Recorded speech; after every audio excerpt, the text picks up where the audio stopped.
Today we are so close at finishing up the Wraith 1.9, and what we need to do is put together some new tires and wheels. Okay, maybe needs a strong word. So I have a problem with tires and wheels in the sense that, of course I got plenty of motors, but I have lots of tires and wheels. They would be 35-gallon bags. I have multiple 35-gallon bags filled up with tires and wheels. And I kind of want to freshen this guy up. You know, we got some Voodoos on there that weren't really good with some XDs from Vanquish. I think those were their other brand, their Incision brand or something like that. It was their lower cost versions. And I really want to try their new tires out. And I'm not going to take beadlocks apart to put on some more tires. Of course, I'm going to buy another set of beadlock wheels because I have a problem with tires and wheels, and I haven't tried out the Vanquish tires yet. And these VXTs, they feel good. They feel really good. You know, it's got kind of a hard tread, but the actual rubber is nice and sticky. Oh yeah, these should be great. Yeah, so they've already got foams. This is probably gonna be a heavy enough rig. We're just gonna throw them right in. And I'm gonna use this bag here to put my blue Loctite because it looks like we got a lot of screws to do. These are the KMC 1.9s, clear, tank clear anodized. Part number VPS is 07781 if you're interested. Interesting, the ring is molded in Taiwan. Let's take a look at this. So the majority of this is machined here in the US, but it looks like the rings themselves were molded in Taiwan. Well, these are machined as well, so I'm wondering, it's this. So now we've got a plastic beadlock ring on them. Interesting. And not all of their products have that. I'm sure it is a kind of a cost-effective version. That's probably why I got these as they are. So we've got a plastic beadlock ring on the inside, which is totally acceptable. Oh, yeah, this is definitely molded. We've got 1, 2, 3, 4, 5, 6, 12. We've got 12 sprues coming off of it on one side, and then I'm guessing the inside is where the injection port was. These high nylon content, or high glass content nylon is what it looks like. We can do the old scrape test. Oh yeah, you can hear the fibers. I can hear the fibers. Maybe you can't, but didn't even scratch. You know, there's a little witness mark there, but didn't scratch. That's some good quality plastic. And boy, do we have a lot of screws. Yeah, we got a lot of screws for this. Wheels really aren't my favorite thing to put together, but they're very satisfying to do. Very, very satisfying. We'll set this aside. We just need that. We just need that space to put in some blue Loctite. There we go. And oh boy, we got some screws. Geez, 50 pieces of the small ones, and then 24 pieces of the big ones. I'm guessing the big ones are for assembly, or is this a two-piece? Oh, it is a two-piece. Look at there. It's even got a vent built into it. That's kind of neat. And they just put them together for whatever reason. Oh no, are these going to be standard? They're SAE. I'll have to find my SAE. So to put together these wheels, we do need some SAE drivers, a 3/32 for the actual beadlock, or I should say the wheel itself, and then for the beadlock screws, the teeny tiny ones, that is a 1/16 inch driver. So there we go. Kind of a bummer that I'm going to have to keep something different with me on the trail if I want to take these on and off, but you know, it is what it is. So we'll deal with it.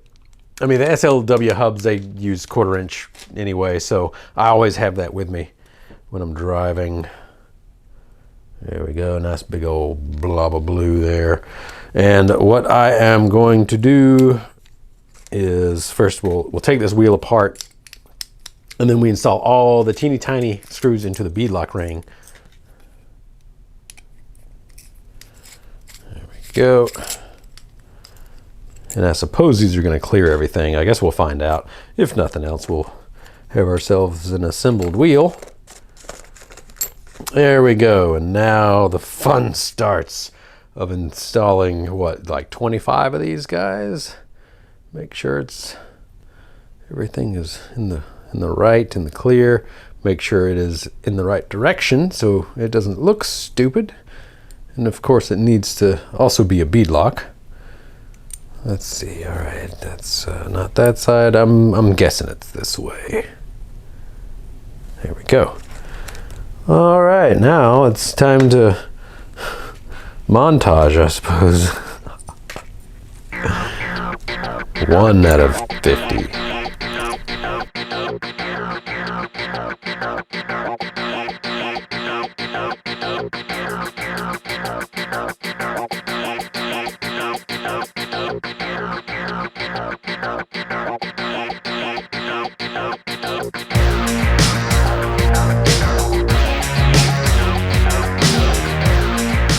There we go. That was definitely worth some montage because that took a while to get all these screws in. We've got, about 25 of them on each one. Each ring, since it's metal on metal, you use a little bit of blue Loctite. So a little pile of blue Loctite there, put them all in loosely but firmly attached, and then I tighten them up just a teeny bit, like a quarter of a ugga-dugga on these. They're teeny little screws. You don't want to overdo it. So now our face has the screws on the beadlock ring. I took off the back side of the wheel.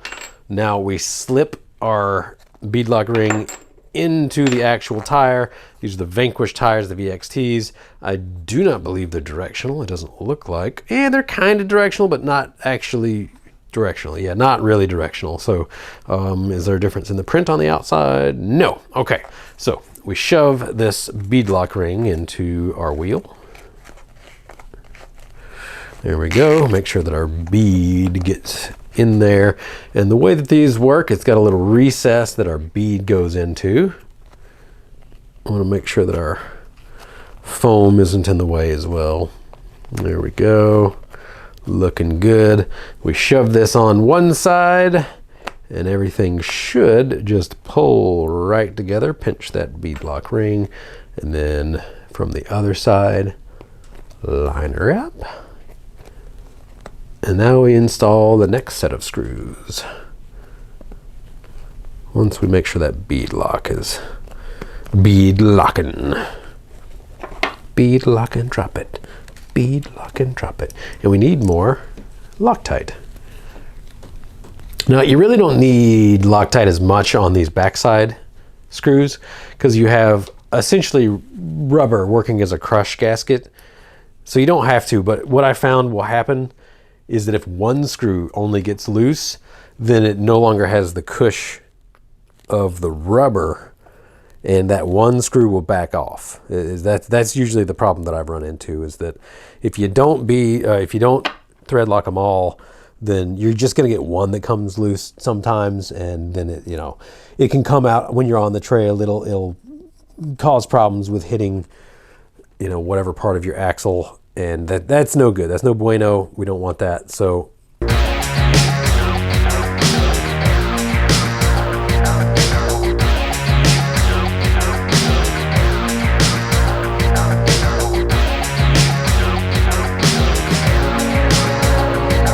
there are actually tools that you can buy to help you do this, but I've never bought them. Let me know in the comments if you have used that sort of thing.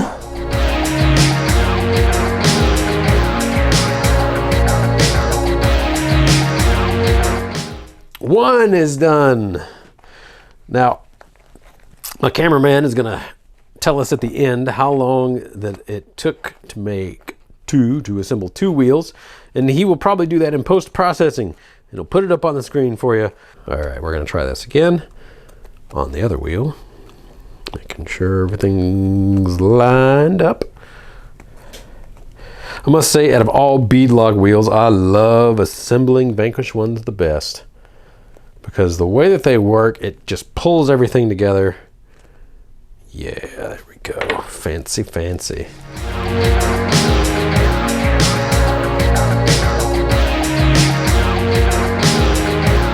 Oh no, it popped out on me. Dang it. All right, gotta undo all the things that I just did.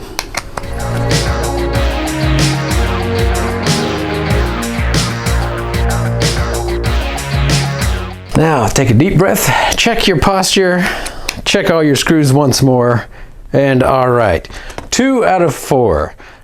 Mr. Editor, please, could you see from start to finish how long that took? Put up a little timer down below to show everybody how long it takes for even an experienced person to assemble this particular style of beadlocks. And that way you'll know what you're getting yourself into. It is something that you should probably just sit down, maybe watch a movie, put something on, and you'll be good. But now that they're on, oh yeah, these beadlocks are holding to the bead is going nowhere. And these do have venting built into them, which is actually really cool. And it's just little bitty tiny vents, but any vent is any vent. You know, it's that's cool. All right, we're gonna check these. Looking good. All right, there we go. You know, I'm gonna estimate, it's like a game. How long was it to assemble these? Let's say like maybe 20 minutes, 25 minutes, somewhere in there. We'll see how accurate I was to the actual time. So there we go.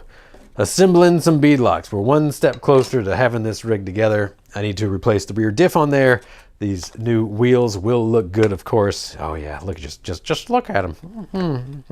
Well, you know, I guess while we're sitting here, being so close to being done, we can put on our hubs. Once again, you need some Loctite. I'm really going through Loctite today. We'll have to get some more. I have had this bottle for years. Well, we're gonna throw these in real quick. I want to put them on the front. I want to see what this baby looks like. There we go. Oh, wrong side. I need to do it from this side. There we are. Boop. And I'll just put in 2 screws for now.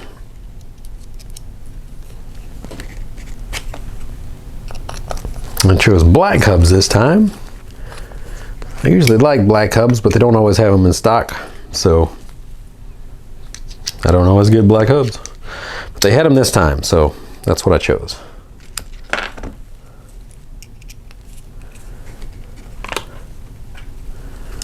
There we go. Oh, look at there. The threads lined up perfectly.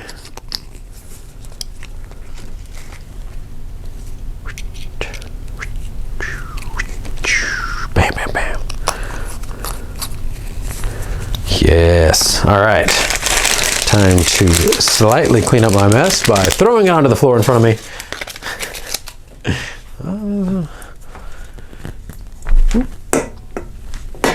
Boing. Now we put these off to the side.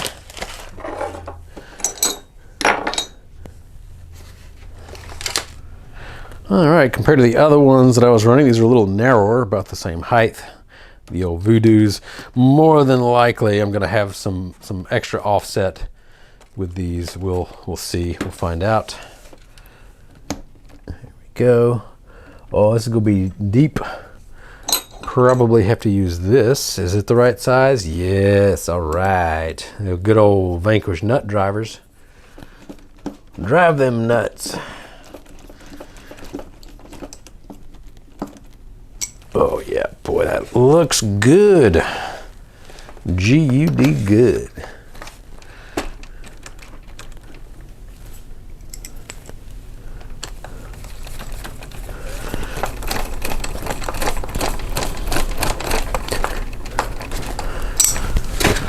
All right, we're getting close, and I must say I like the look of these new wheels as compared to the old ones, which of course there's nothing wrong with.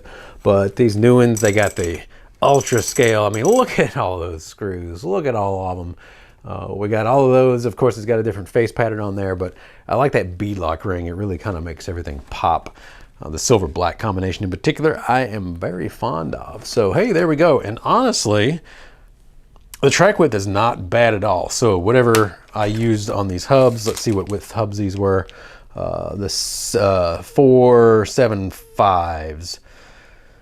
I forget what that means on offset. I think it's 0.475 inch offset. So these are about 1/2 inch wide or so. That is perfect. And if we really wanted to go the extra mile, we'd put some like scale caps on there, and maybe I can do that later. We'll see. If I've got some caps around that fit, probably don't, in whatever, honestly. But there we go. Hey, one step closer. It sits on its own. Look at there. And it's probably will have some pretty good traction with these tires. I'd like to check them out. We will definitely go crawling with this soon. All right, one step closer. Takes a lot of time to wrench, but it's always a good time. All right, if you got any questions, leave them down below. Do my best to get to them. As always, thanks for tuning in. Have a great day.